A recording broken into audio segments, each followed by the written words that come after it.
মহেশতলার যে ঘটনা, যেভাবে গতকাল থেকে পরিস্থিতি আরও উত্তপ্ত হচ্ছে, কি বলবে? কি কি মেসেজ যাচ্ছে? মুর্শিদাবাদ, শামশেরগঞ্জ, একের পর এক। আমি একটা কথা বলবো, রাজনৈতিক কারবারিদের কাছে সাধারণ মানুষ আজকে আত্মসমর্পণ করে নিচ্ছে, ফলে এই দুর্দিন আমাদেরকে দেখতে হচ্ছে। রাজনৈতিক কারবারিরা তাদের রুটি শাখার জন্য ফাঁদ তৈরি করছে, সেই ফাঁদে সাধারণ গরিব মানুষ, চাই হিন্দু হোক আর মুসলমান হোক, সেই ফাঁদে পড়ে যাচ্ছে। আমি যতটুকু খবর পেয়েছি, যে সোর্স অনুযায়ী কাজে লাগিয়েছি সেটা আমি বলছি। প্রথমত ওইখানে যেখানে একটা বেদিকে কয়েকটি বেদিকে কেন্দ্র করে সমস্যা হচ্ছে, ওই জায়গাতে 20 থেকে 25 বছর ধরে ফল বিক্রি করে আসছে। ওটা সরকারি জায়গা, ওই রকম জায়গায় প্রচুর জন মানুষ স্টল লাগিয়েছে। ঈদের ছুটিতে বাড়ি গেছে, বাড়ি ফিরে এসে দেখে হঠাৎ সেখানে বেদি করে দিয়েছে, বেদি করে তুলসী মালা লাগিয়ে দিচ্ছে। মানে হিন্দু ধর্মের ভাইদেরকে এটা একটা পরিকল্পনা, এটা ইচ্ছাকৃতভাবে একটা সাম্প্রদায়িক দাঙ্গা করে ভোটের ময়দানে ফায়দা নেওয়ার। দেখুন, কলকাতার আশেপাশের কথা বলছে, এই শহর এলাকাতে আপনি ফ্ল্যাটের মধ্যেও যদি প্লাস্টার কিছু করেন, আপনার কাছে পুলিশ চলে আসে, আপনাকে আটকাবে, কাগজ দেখবে, নাহলে তোলা তুলবে। থানার অদূরে পরে তো তুলসী গাছটা লাগিয়েছে, যে ওই কংক্রিটের ওগুলো তৈরি করছে, পুলিশ জানে না, জিজ্ঞাসাবাদ করেনি। পুলিশ খোঁজ নিলে দেখা যাবে ওই যে ফল বিক্রেতা মাসোহারা দিত পুলিশকে, তাহলে ওই জায়গায় কে করছে সেটা জানেন, সব দেখে চুপ ছিল কেন?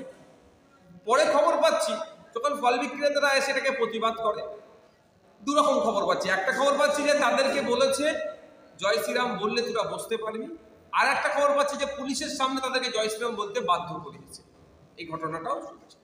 তো দুটোর মধ্যে কোনটা সত্য তাই বলতে পারছি না, দুটোটাই অপরাধ যদি হয়ে থাকে। তো ওই এত ঘটনা ঘটে যাচ্ছে, তারপরে আশেপাশে এলাকায় খবর পেয়েছে, এলাকার মানুষ আসছে, বাঘ বিতণ্ডা হয়েছে, এবার পরিস্থিতি উত্তপ্ত হচ্ছে। এই দায়ভার তো রাজ্য প্রশাসনকে নিতে হবে।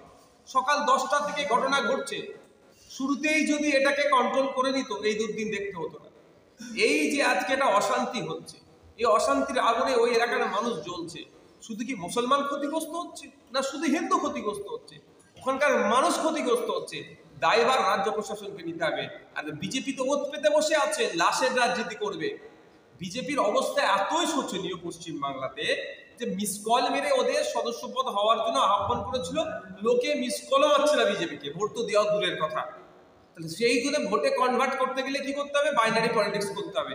আর তৃণমূল কংগ্রেস ওয়াকাফ নিয়ে বা বিভিন্ন ইস্যুতে মুসলিম সিম্প্যাথি পাওয়া তো দূরের কথা, মুসলমানরা তৃণমূল কংগ্রেসকে রিজেক্ট করার জন্য প্রস্তুত নিয়ে নিয়েছে।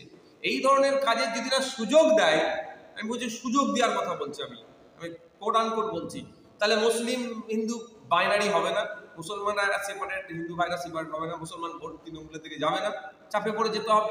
এই সুযোগ দিচ্ছে না, হলে থানার অদূরে ঘটনা ঘটে যাচ্ছে। এত বড় ঘটনা ঘটলো কিভাবে? ওখানে কংক্রিটের এইগুলো যখন হলো না কেন, তখন তো একটা জায়গা থাকতো যে এখানে একটা দিন লোক দীর্ঘদিন ধরে ফল বিক্রি করছে, তুই এখানে এভাবে করা যায় না, এক নম্বর। দ্বিতীয় কথা হচ্ছে, এখন ধর্মকে এরা ডিফেন্স হিসাবে কাজে লাগাচ্ছে, সেলফ ডিফেন্স হিসাবে। পিকে মুভিতে আমির খান আপনার ওই যে নায়িকাটা যখন জিজ্ঞাসা করছিল, গলায় মুখে একটা ঠাকুরের ছবি ছিল, কেন বলছে? একটা সেলফ ডিফেন্সের জন্য। তো কেউ যদি কারো মানে ইচ্ছাকৃতভাবে কোনো অন্য ধর্মের মানুষের সাথে লড়াই লাগিয়ে দিবার চেষ্টা করে, আজকে বেদি করে ওখানে তুলসী গাছ লাগিয়েছে, কালকে কেউ যদি কোনো জায়গায় একটা ছোট্ট ঘেরে ওখানে আজমির শরীফের ছবি, কাবা শরীফের ছবি দিয়ে যদি বিতর্ক তৈরি করে, এটা কি মেনে নেওয়া যাবে? দুটো ক্ষেত্রেই মেনে নেওয়া যাবে না। আমরা যতটুকু জানি, এই যে তুলসী তলা কোথা হবে সেটাও একটা নির্দিষ্ট ধর্মীয় আচরণ আছে হিন্দু ধর্মে। আমার ভুল হতে পারে, আমরা যদি ভুল বলি আপনি আমাকে শুধরে দেবেন। যে প্রতি ঘরে বা বাড়ির ছাদে উত্তর পূর্ব কোণে তুলসী তলা হয়, আমি যতটুকু জানি, আমার জানার মধ্যে ভুল থাকতে পারে। তাহলে এখানে ইচ্ছাকৃতভাবে ধর্মকে সামনে নিয়ে এসে, ধর্মকে সেলফ ডিফেন্স করিয়ে ভোট ব্যাংকে উতরানোর জন্য এই অপচেষ্টা চালাচ্ছে। আর এর বলি সাধারণ হিন্দু, সাধারণ মুসলমান হচ্ছে, গরিব হিন্দু, গরিব মুসলমান হচ্ছে। এখন রাজ্য প্রশাসন চুপ আছে কেন?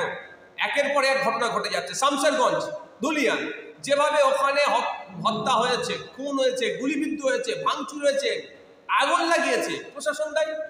ঠিক একইভাবে এখানে মহেশতলাতেও প্রশাসন দায়ী এড়িয়ে যেতে পারবে না।